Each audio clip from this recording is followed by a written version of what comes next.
Isa man pre, wala tanong kadungagan ng mga anak. Wala pa lagi pre, kay isang kayo, pamitrabaho ron. Ay na una-una ang trabaho da, ang ato managanta. Na, may mangga pre, kay itaan mangga. Ako ani, o pamitrabaho, lisod kayo. Saon man ako niya. Dugang-dugang pa ikong anak na. Wala ko trabaho pa, suporta sa akong pamilya. Dalaga, gibiyaan sa trato niya. Miingon, dili na, dili na.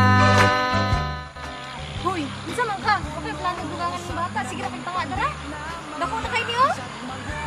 Sa ko'y dungagi nga, kabalo nga ako pati trabaho. Mao lagi na pre, dungagi na lagi. Good ba kayo lagi pre? Sa lisod-lisod. Ako pa lagi ko'y trabaho. Di ba di ka makaanak kung kulang kay trabaho? Ikaw ba, gakatingalan ka sa imo sa kuha, dagan kay kagbalibad. Na atong silingan o iba na, duha ka buk anak. Hindi, unsay problema ni mo atong silingan. Way ba na, unya, duha ka buk anak. Unsa? Unsay walay problema? Atong silingan o iba na, duha ka buk anak. Pareha sa imong gitsura. Mao lagi. Dali, dali, isbig ko. Isbig ko. Sa, timpa, timpa. Dali, dali. Di na gyud kumuusan.